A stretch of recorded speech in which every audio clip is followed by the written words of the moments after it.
La risa ni siquiera había terminado de resonar cuando el aire cambió. Su broma, él solo está aquí por la comida gratis, todavía flotaba en el ambiente como un perfume barato. Escuché el tenedor de mi esposa detenerse a medio corte. Algunas risas, claro. Un tipo al otro lado de la mesa incluso intentó chocar los 5 conmigo. Dejé que su mano golpeara el aire. Simplemente sonreí como un hombre que había oído ese tipo de broma antes, porque la había oído muchas veces. La misma boca, la misma sonrisa, la misma palmada condescendiente en el hombro después. Oh, vamos.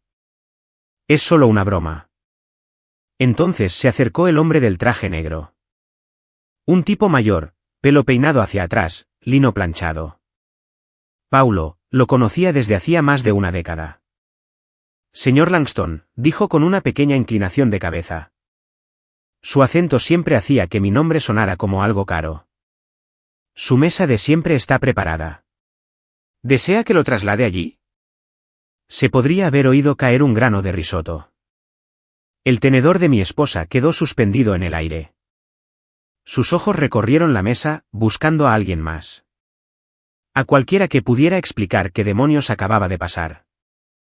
¿Mi mesa de siempre?, preguntó, su voz demasiado casual, quebradiza como una copa de vino con una grieta que nadie notó hasta que se hizo añicos en la mano de alguien.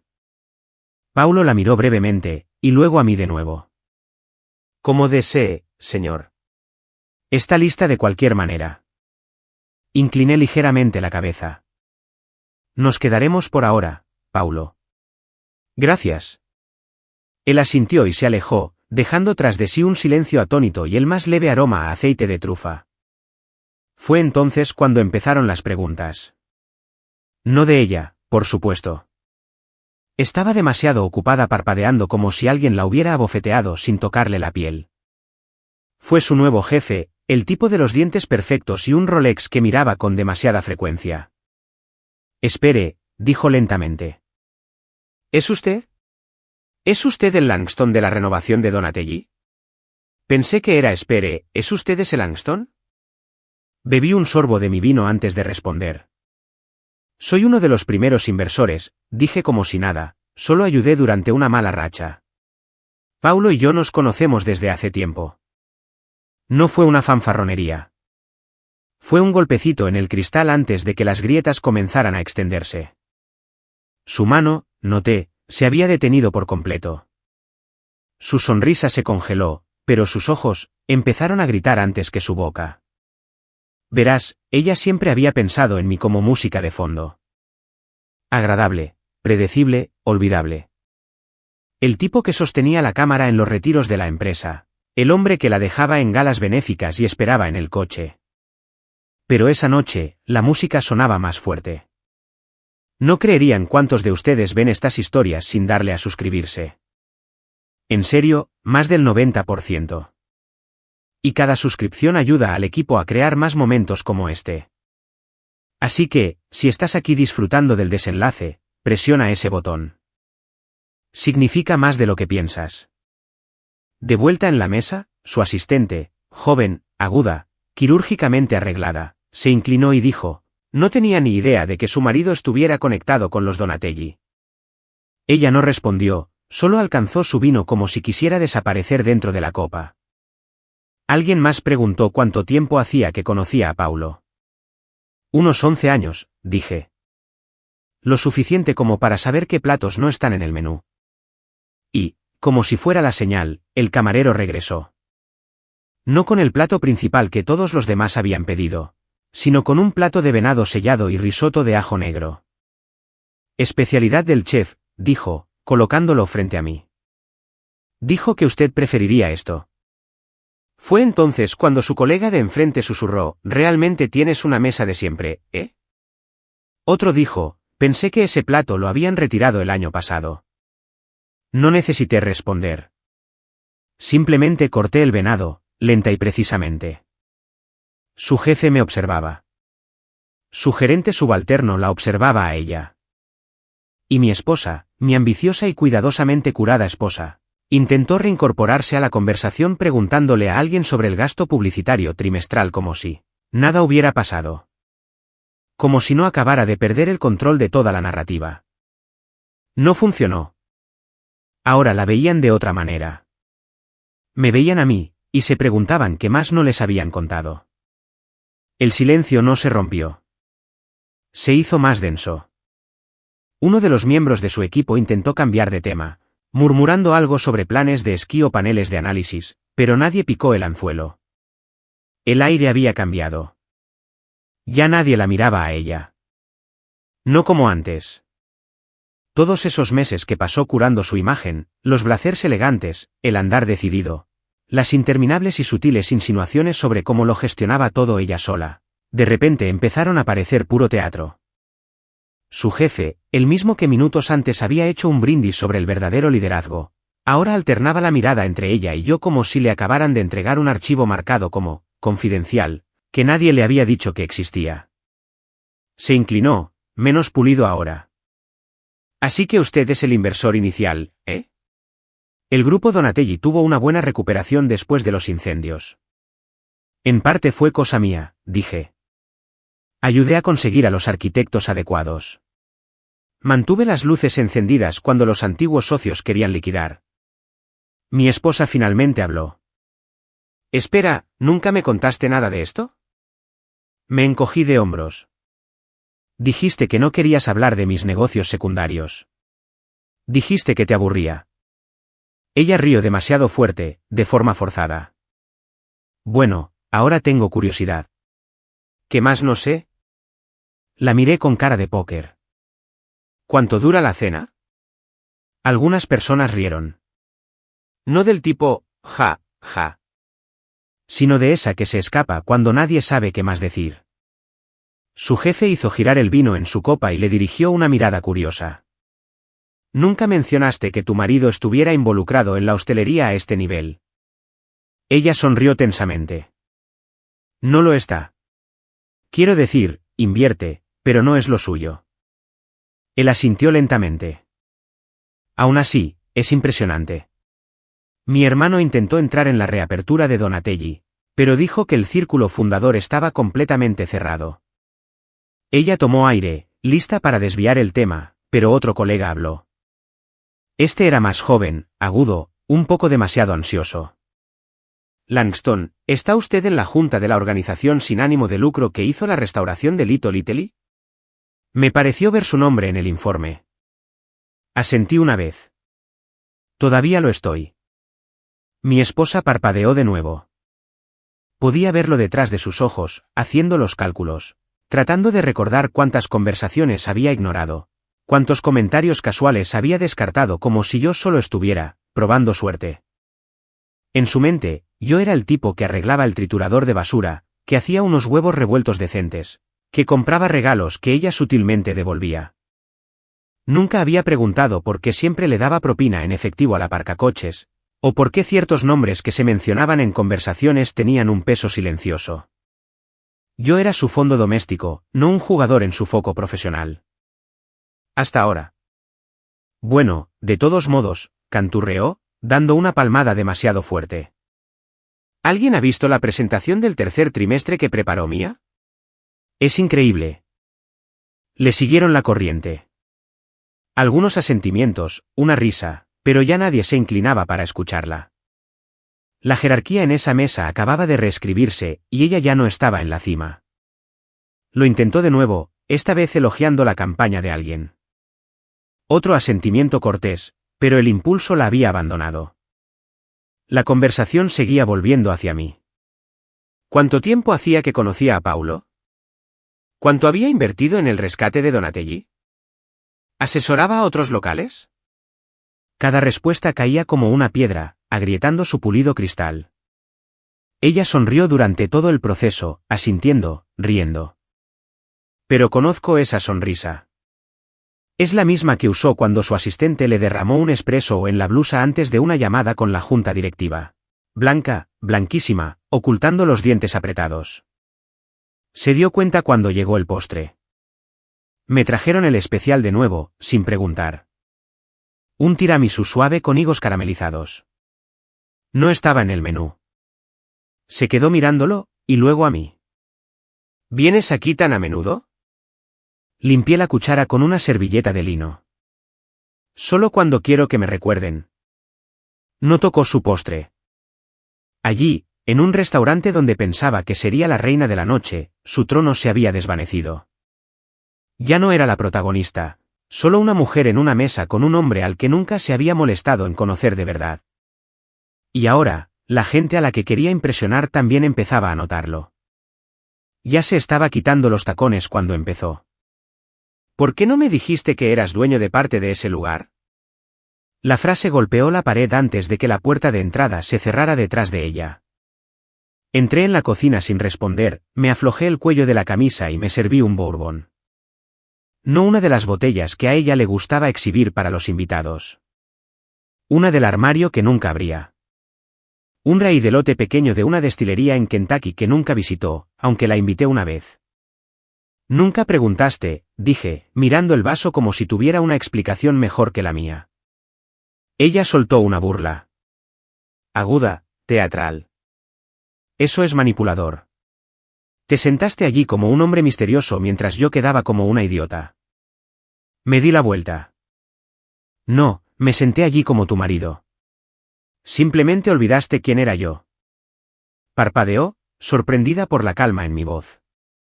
Esperaba una pelea. Siempre lo hacía. Ese es el patrón. Provocar hasta que reacciono, y luego acusarme de reaccionar de forma exagerada. Eso no es justo, dijo. Tampoco lo es reescribir a un hombre en tu cabeza porque no encaja en tu estética de LinkedIn. Se cruzó de brazos, con la chaqueta a medio quitar. ¿Y qué? ¿Esto fue algún tipo de juego de poder? ¿Humillarme delante de mi jefe? No, eso fue la cena. Caminaba de un lado a otro, como siempre hacía cuando no podía controlar el guión. Deberías habérmelo dicho. Lo hice, hace años. Simplemente no lo oíste. Demasiado ocupada explicando cómo el networking lo es todo y cómo debería considerar hacer algo más visible. Así que me quedé callado. Ser visible simplemente no se adecuaba a tu marca. Se estremeció ante eso. Solo un instante. Pero lo vi. La verdad es que invertí en Donatelli el mismo año en que su startup fracasó. Llegó a casa llorando. Culpó al equipo, culpó al mercado, culpó a la ciudad. La escuché, la abracé, le serví vino, le dije que no era su culpa.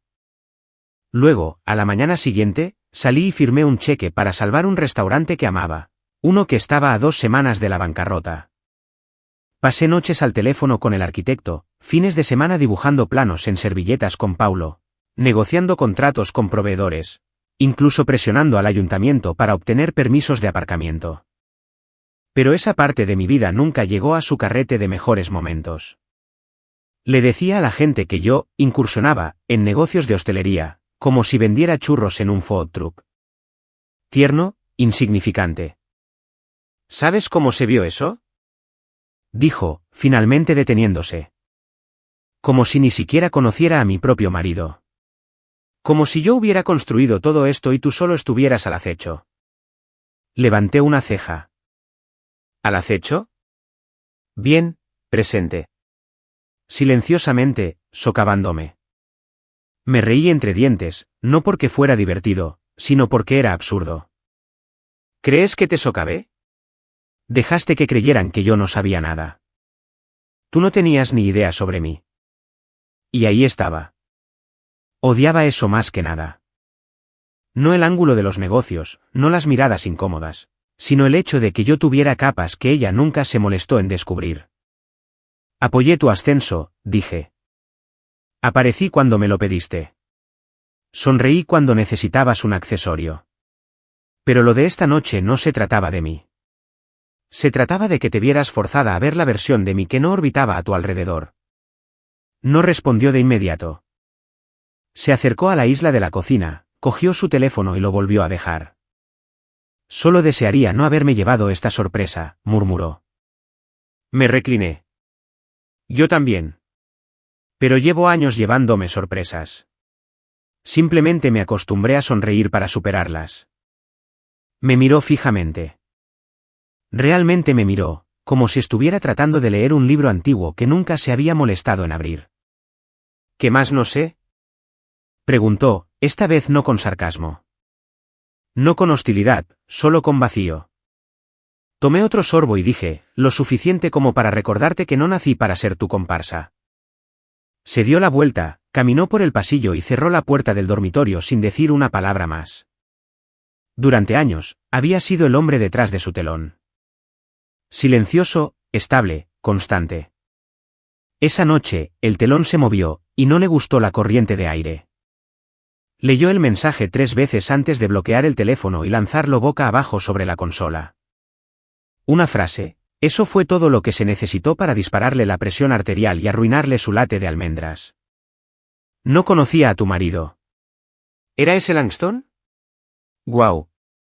Sin emojis, sin tono, solo el subtexto implícito que no podía soportar, ¿no lo sabías? La compañera que se lo envió había sido una de sus becarias el año pasado. Brillante, entusiasta y, ahora, evidentemente más inteligente de lo que le había dado crédito. No respondió. ¿Qué podía decir? ¿Que no sabía lo que yo había hecho con mi vida mientras ella curaba la suya? ¿Que nunca preguntó? ¿Que asumió que, Langston, simplemente sonaba importante en el papel? En lugar de eso, superó la semana como si nada hubiera pasado. Diapositivas pulidas, blazers de poder, reuniones consecutivas donde soltaba frases como escalabilidad, funcionalidad cruzada y liderazgo de pensamiento. Pero la grieta se había formado. Podía sentirla cada vez que alguien la miraba con un poco más de curiosidad de lo habitual. Cada vez que alguien hacía una pausa antes de hablarme en los eventos de la empresa. Cada vez que alguien susurraba después de que ella pasara. Luego vino la reunión con su jefe. Ni siquiera se molestó con las formalidades. Solo le indicó el asiento y abrió una carpeta de Manila. Estamos iniciando conversaciones preliminares con el grupo Donatelli, dijo. Es una fase temprana de acuerdos de confidencialidad, pero tu marido podría ser parte de la negociación. Ella parpadeó. Él no. No discutimos de negocios. Él no está. Su jefe la interrumpió, gentil pero firmemente. Bueno, tal vez debería. Ella intentó reírse. Es más reservado que yo. Ni siquiera sabía que estaba involucrado hasta la cena. Él levantó una ceja. Eso es sorprendente. Odiaba ese tono, ese silencioso y reflexivo, que insinuaba decepción. Luego cerró la carpeta y cruzó las manos. Escucha, eres excelente en tu trabajo. De eso no hay duda. Pero la percepción es algo extraño en esta industria. A la gente le gusta la claridad, saber quién es quién. Y cuando tu propio equipo se pregunta si tu marido es el tipo que financia sus restaurantes favoritos, y tú pareces no saberlo, les hace preguntarse de qué más no estás al tanto. Se enderezó en su asiento. ¿Estás cuestionando mi liderazgo? No, estoy cuestionando tu comunicación. Es diferente. El resto de la reunión fue protocolario. Actualizaciones, próximos pasos, asentimientos educados. Pero se fue con algo que no tenía al entrar, la duda. Esa noche, llegó a casa enfadada. El tipo de ira que no grita. Hierve a fuego lento. Una combustión controlada. Entró en la sala de estar, con los tacones todavía puestos, y se quedó allí como si estuviera esperando una señal.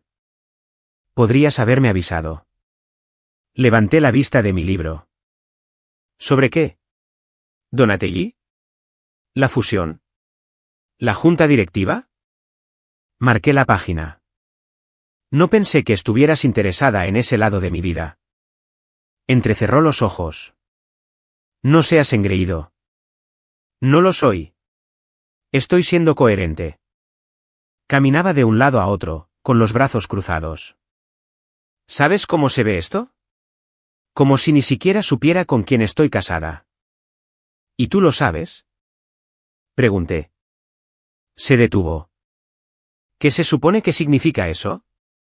Significa que has pasado los últimos 7 años diciéndole a todo el mundo que soy un tipo discreto al que le gustan los asuntos de restaurantes, mientras tú perseguías cada hito público que podías encontrar. Ahora que la gente se da cuenta de que he estado en salas en las que nunca has entrado, de repente te sientes avergonzada. Caminó hacia mí lentamente, eligiendo cada palabra con cuidado. No estoy avergonzada. Estoy sorprendida. Lo mismo, con diferente iluminación. Apretó la mandíbula. Así que esto es venganza por estar orgullosa de mi ascenso. No, esto soy yo existiendo en el mismo mundo que tú. Finalmente. Odiaba eso. No porque no fuera justo, sino porque lo era.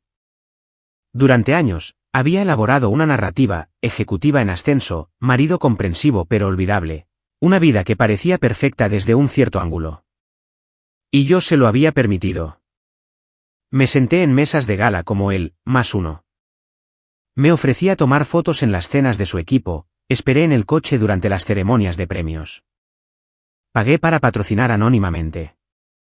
Pero ahora yo era el tema de conversación. Ahora el nombre que solía saltarse en las biografías estaba siendo rodeado en las salas de juntas. Ahora la sala se inclinaba en mi dirección. Y se dio cuenta, por primera vez, de que ya no controlaba la historia. Era una de esas galas donde el vino se sirve con demasiada frecuencia y los elogios aún más. Una recaudación de fondos para la conservación de la costa o las artes en los barrios céntricos. No lo recuerdo.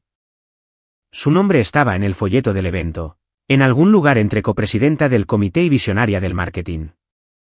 Lucía el papel, por supuesto, vestido elegante, sonrisa lista para la cámara, champán en mano, pero sus ojos estaban inquietos. Seguía escudriñando la sala como una mujer con miedo a perderse su propio reflejo. Estaba de pie cerca de la mesa de la subasta silenciosa, inspeccionando un balón de baloncesto firmado por el que no tenía intención de pujar, cuando sentí un toque en mi brazo. «Sigues pasando desapercibido», dijo una mujer con una sonrisa que sabía demasiado. Me di la vuelta. Cassandra, de sus días en la antigua agencia. La que una vez bromeó diciendo que mi esposa coleccionaba currículums como si estuviera haciendo el casting para una serie. Le dediqué una media sonrisa. Todavía lo intento. Bebió un sorbo de su bebida y se inclinó como si esto fuera menos un chisme y más una advertencia. Ha estado diferente. Especialmente desde que Brice se unió al equipo. Ahí estaba de nuevo. Ese nombre. Brice. Lo había oído con demasiada frecuencia últimamente. De pasada, en llamadas con el altavoz puesto cuando ella pensaba que no estaba escuchando. Brice dijo que deberíamos empezar con el gancho del estilo de vida. Brice clavó la presentación. Brice cree que la campaña de París define la marca. Siempre dicho con una risa casual. Del tipo que pretende sonar inofensivo. Brice, el que hizo el brindis en la cena de su ascenso. El que se rió demasiado fuerte cuando ella me lanzó debajo del autobús. Él solo está aquí por la comida gratis, había dicho. Y Brice casi se había atragantado con su vino. Mantuve la calma. Parece popular. La sonrisa de Cassandra vaciló por medio segundo. Lo justo. Lo es, dijo. Con el equipo, especialmente con ella. Mira, tal vez no sea nada, pero la conozco.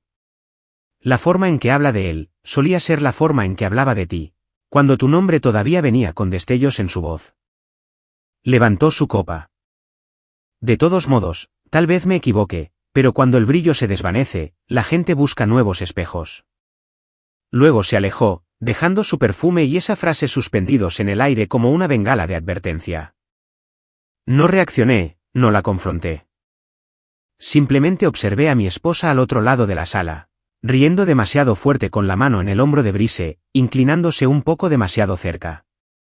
La misma proximidad que una vez reservaba para mí en eventos como este, antes de que me convirtiera en el accesorio.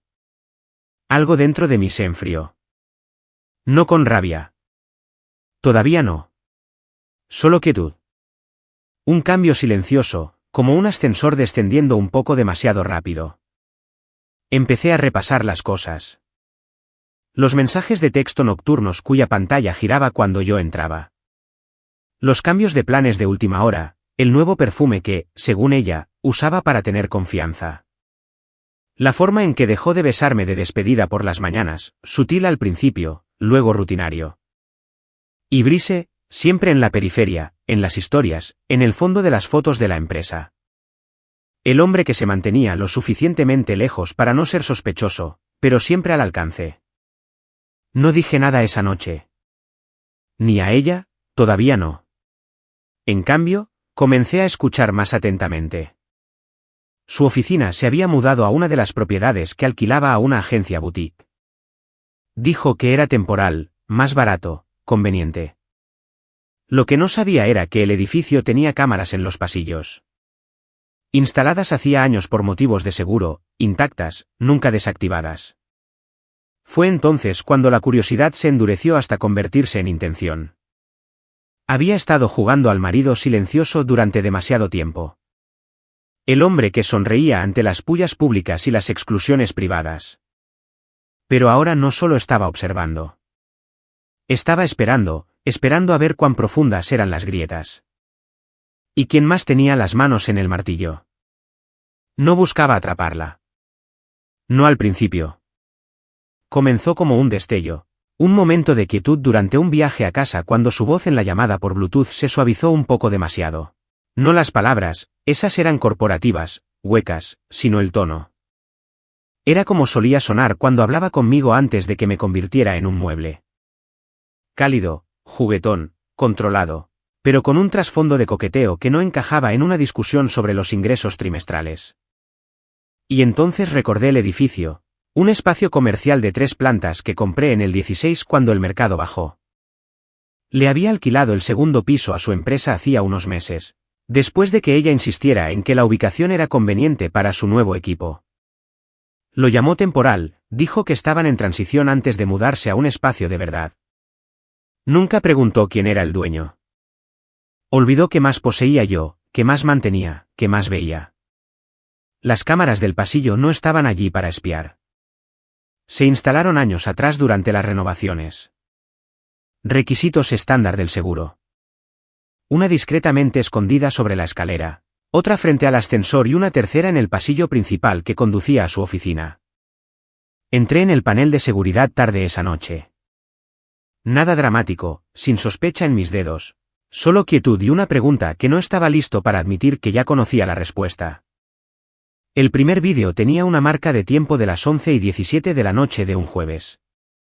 2 sombras, una alta, de hombros anchos, la otra, ella, su andar esbelto y distintivo. Caminaba con tacones como la mayoría de la gente camina descalza, segura, calculada, cómoda. La cámara no tenía audio, solo movimiento. Él extendió la mano y le tocó el codo cerca de la escalera. Ella no se inmutó. Se inclinó hacia él. Siguiente vídeo, misma noche, 11:31 de la noche. Salieron juntos. Ella llevaba el pelo suelto, algo que nunca hacía en la oficina a menos que se fuera algo personal. Él no llevaba la chaqueta, la llevaba colgada sobre un hombro como un hombre acostumbrado a quedarse hasta tarde. El pasillo estaba vacío, pero se movían como si se hubieran olvidado de tener cuidado. Avancé rápidamente por las siguientes noches. Mismo patrón, entrada tardía, salida prolongada. Siempre solo ellos dos. Siempre con una cercanía que no correspondía a colegas. Ningún beso, ninguna prueba irrefutable. Pero esa fue la parte que me heló la sangre. No era un romance descuidado. No era pintalabios en un cuello de camisa o una confesión borracha en una fiesta de Navidad. Esto era medido, privado, practicado, lo que significaba que no era nuevo. Descargué los vídeos, los organicé en una carpeta privada, fechados y titulados. Había 8 vídeos en total. 8 confirmaciones de que la mujer que una vez me suplicó que fuera a la fiesta de Navidad de su oficina, ahora cerraba su puerta para sentarse frente a otro hombre hasta altas horas de la noche. Un hombre que se reía más fuerte que yo, que aparecía en sus historias más que yo, que conocía la versión de ella que yo no había visto en meses. No tenía ni idea de que yo lo sabía. Y no planeaba decírselo. Todavía no.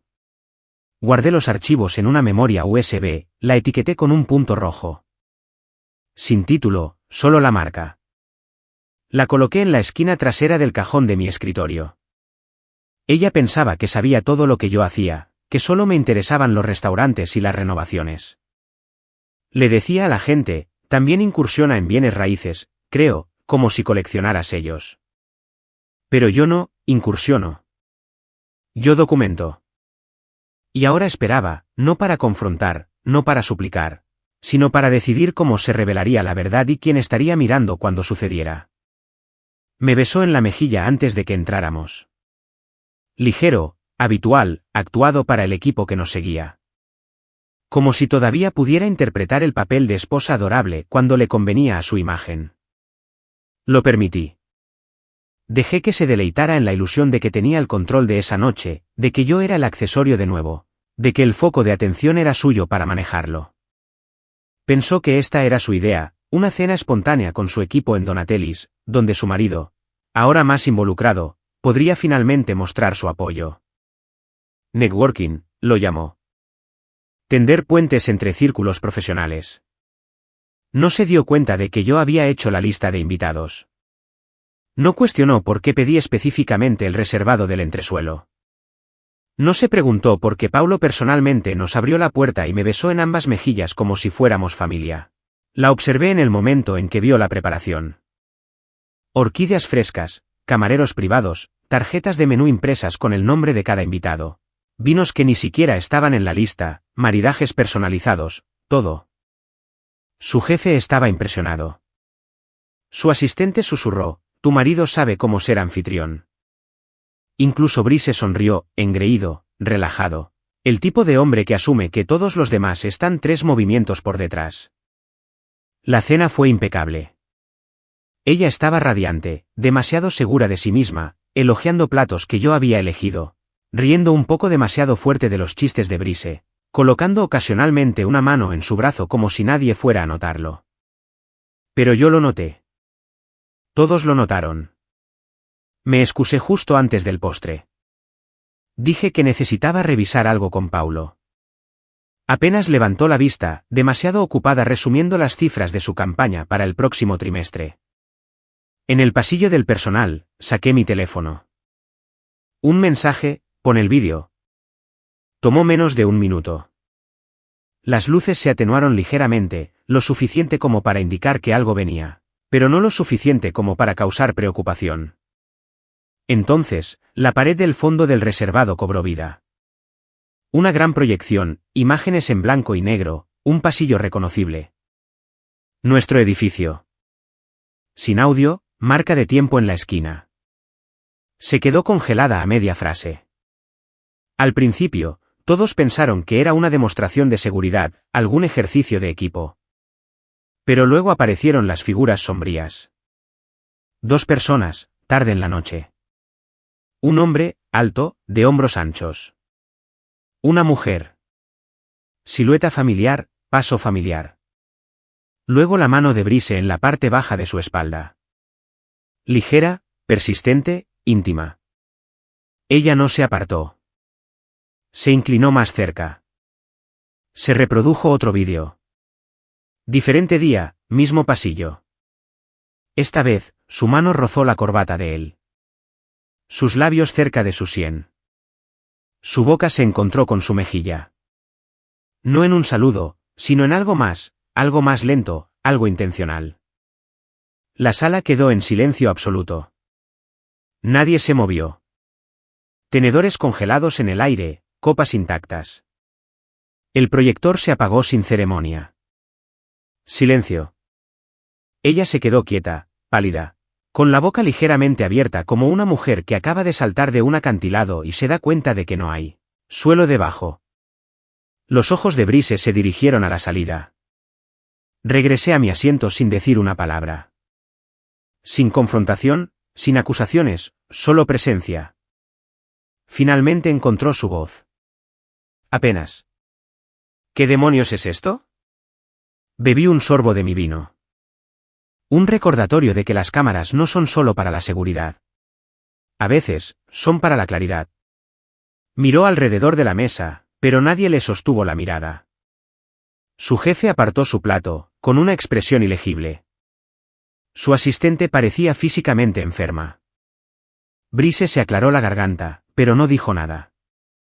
Ella susurró, ¿planeaste esto? Sonreí, una sonrisa fina y fría. Por supuesto que sí. Quería que fuera visible. Lo consiguió. Pero esto no era apoyo. Esta fue la verdad, servida plato a plato, hasta que todo lo que quedó fue el naufragio de su imagen curada y la única cosa que nunca pudo tolerar, ser vista por completo. Por una vez, no tuve que levantar la voz. La habitación lo hizo por mí. Para el lunes por la mañana, las consecuencias tenían un nombre. No escándalo, no aventura, solo una frase suave que los tipos corporativos manejan como una guillotina. Riesgo reputacional. A las 9:07 de la mañana, un cliente importante, uno que había estado a semanas de firmar un lucrativo acuerdo de CEO branding, llamó a su empresa y se retiró. Sin previo aviso, sin una segunda reunión. Solo un mensaje de voz estéril dejado con el equipo de relaciones con el cliente. Estamos reconsiderando la asociación debido a eventos recientes, preocupaciones sobre la cultura interna. La noticia tardó 38 minutos en subir por la jerarquía y aterrizar en su bandeja de entrada. Su asistente se lo reenvió con un asunto escueto, asunto urgente de cliente. No lo abrió de inmediato. Todavía se estaba recuperando de las náuseas que no la habían abandonado desde el postre del sábado por la noche. Pero a las 11:15, estaba en la oficina de su jefe. Puerta cerrada. Sin charla trivial. Él no gritó. Eso habría sido más fácil. En cambio, se reclinó en su silla y dijo, «Sabes, si hay algo que los clientes odian más que ser sorprendidos, es ser sorprendidos públicamente». Ella tragó saliva. Fue una cena privada. Fue una cena privada ruidosa, con susurros y consecuencias. Ese vídeo ya ha llegado a 2 chats de grupos de socios. ¿Sabes cómo sucede eso? No respondió. Sabía exactamente cómo había sucedido.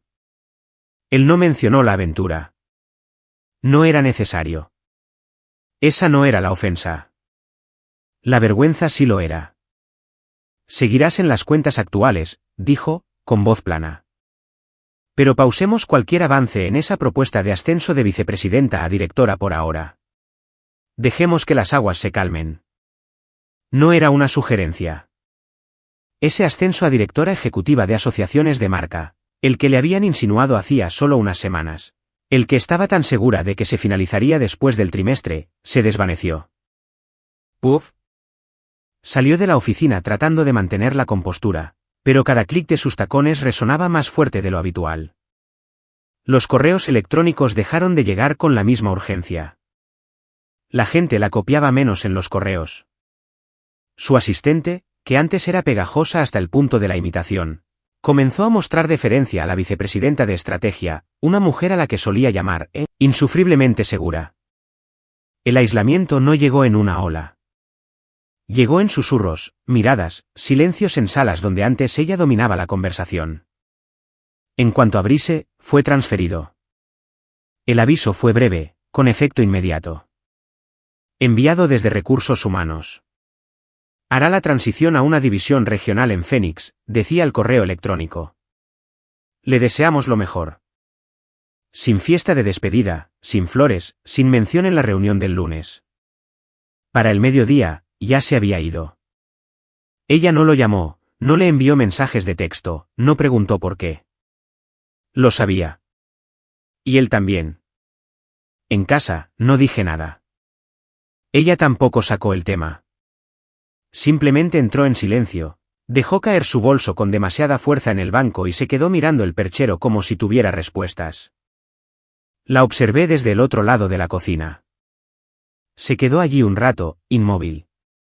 Finalmente, susurró, yo construí todo eso. Tomé un sorbo de mi café. Los castillos de cristal se ven magníficos hasta que la luz los ilumina desde el ángulo equivocado. Se volvió bruscamente. ¿Qué se supone que significa eso? ¿Estás disfrutando de esto? Preguntó, con los ojos desorbitados, de ver cómo todo se desmorona. La miré con calma. Pensabas que era un espectador. Resulta que yo tenía un asiento mejor que el tuyo. Se burló. Estás actuando como si yo fuera la villana aquí. No, dije. Simplemente olvidaste que el espectáculo estaba siendo filmado. Me miró como si quisiera gritar, llorar o correr. Quizás las tres cosas. Pero no hizo ninguna de ellas. Simplemente se sentó, finalmente, y se frotó las sienes como si el dolor de cabeza no fuera solo físico. Estaba aprendiendo una dura verdad. Una que yo conocía desde hacía años. Cuando tu imagen lo es todo, las grietas no comienzan con la rotura. Comienzan cuando la gente deja de mirarte de la misma manera. Era tarde. Una de esas noches en las que el silencio de la casa se siente intencionado. Sin música, sin televisión, solo el sonido del lavavajillas zumbando débilmente en la cocina y el suave crujido del viejo sofá de cuero. Cuando se sentó a mi lado. No empezó con sus habituales evasivas. Ni comentarios sarcásticos, ni justificaciones veladas, solo silencio por una vez. Pleno y pesado. No quise humillarte, dijo, apenas en un susurro. Miré al frente, a la nada en particular. Pero lo hiciste. Tragó saliva. Podía sentir sus ojos en mí, buscando algo. Suavidad, tal vez un hilo del que tirar que nos devolviera al antes. Antes de las bromas en las cenas, antes de Brise, antes de las imágenes del pasillo y su imagen haciéndose añicos en tiempo real. ¿Sabes por qué nunca dejé de amarte?, dijo. Finalmente me volví hacia ella. No llevaba maquillaje, solo su rostro desnudo. Cansado, tenso, honesto de una manera que no había visto en años. ¿Es eso lo que es esto?, pregunté. ¿Amor? Se estremeció. No dramáticamente. Solo un tic en el rabillo del ojo. Me perdí a mí misma, murmuró. Empecé a escalar y no pude parar. Y yo, hizo una pausa como si no quisiera decirlo en voz alta, te pisé para subir más alto. Asentí. ¿Lo hiciste? Extendió la mano, con los dedos temblorosos, y la colocó sobre la mía. Podemos arreglar esto, dijo. Podemos, solo dime qué hacer. Me levanté. No me soltó de inmediato. Su mano se demoró como si pensara que levantarme significaría que me iba a ir. No hay nada que arreglar, dije. Calmo, medido. Definitivo. Lo rompiste en el momento en que decidiste que yo no importaba.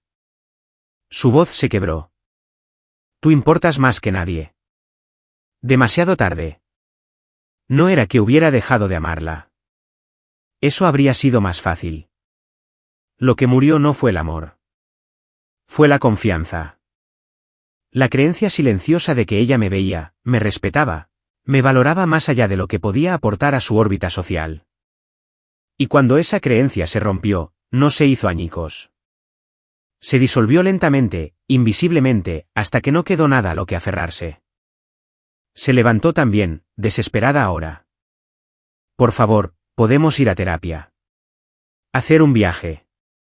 Dejaré la empresa. Ya presenté los papeles, dije.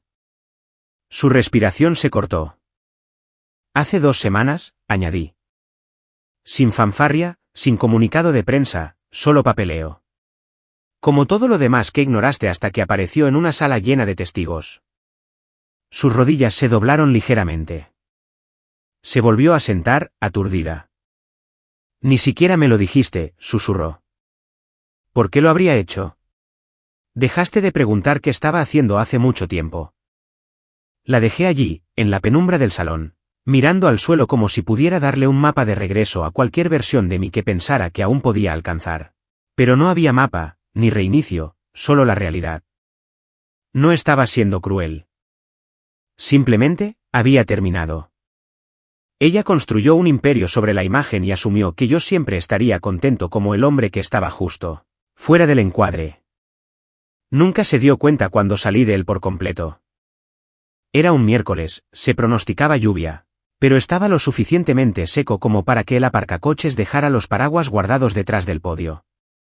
No planeaba quedarme mucho tiempo, solo una cena tranquila con Paulo, una botella de Brunello y una conversación sobre el nuevo proyecto de inversión que se estaba llevando a cabo 2 manzanas al sur. Nada teatral, sin planes hasta que ella entró. No había cambiado mucho. Las mismas líneas nítidas en su blazer. Los mismos tacones con las suelas rojas que solía decir que se sentían como un propósito. Llevaba el pelo recogido, limpio, profesional, calculado, siempre calculado. Se acercó al mostrador de recepción con un aplomo practicado, teléfono en mano, como si estuviera demasiado ocupada para que algo a su alrededor la afectara. Pero lo vi, ese pequeño sobresalto en su respiración cuando el sobrino de Paulo, que ahora trabajaba como anfitrión de noche, sonrió y dijo, «Ah, la mesa del señor Langston». Se congeló por un segundo, lo suficiente para que él lo notara. «No, no estoy con él», dijo, con la voz tensa. Él asintió. «Entendido». No le ofreció el reservado del entresuelo. Ese era mi espacio. Todos los que importaban lo sabían. En su lugar, la condujo a una pequeña mesa para dos cerca de la puerta de la cocina. Lo suficientemente cerca como para oír el traqueteo de los platos. Lo suficientemente lejos de las ventanas como para sentirse apartada. Invisible. Desde arriba, observé, no con satisfacción, no con amargura, solo con claridad. Se sentó erguida, mirando su teléfono como si la protegiera del silencio. Pidió vino, intentó parecer indiferente, pero sus ojos seguían lanzando miradas hacia arriba, buscando. No me vio al principio. El reservado es oscuro, escondido detrás de cristal y sombras, orientado para la privacidad. Pero yo la vi en el momento en que entró. Paulo me había enviado un mensaje de texto. Cuando llegó su plato principal, apenas tocado, finalmente levantó la vista y me vio. Solo un instante de contacto visual. Se congeló, luego enderezó su servilleta. Sus hombros se elevaron ligeramente, como si se estuviera poniendo una armadura. No saludé con la mano, no la llamé, no le envié una copa. Simplemente alcé mi copa. Ella no sonrió, no asintió, solo bajó la vista lentamente y se quedó mirando la silla vacía frente a ella como si se estuviera burlando. Pensé que tal vez vendría a disculparse.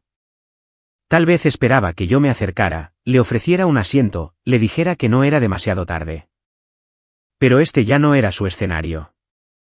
Había pasado años elaborando la narrativa, pareja de poder pulida, esposa ambiciosa, marido agradable con aficiones y sin chispa. Hablaba de mí como una nota a pie de página, un lugar suave donde aterrizar, inofensivo. Y ahora cenaba debajo de mí. Literalmente. La ironía no se me escapó. Paulo se unió a mí con un espresso y una mirada silenciosa. ¿La muevo de sitio? Negué con la cabeza. No, está bien donde está. Él asintió y me dejó con la cuenta y el silencio. Cuando me levanté para irme, ella no volvió a levantar la vista. No lo necesitaba. Lo había entendido. Yo nunca perseguí su protagonismo. Yo construí el escenario sobre el que ella estaba. Y cuando se agrietó bajo sus pies, simplemente observé desde arriba.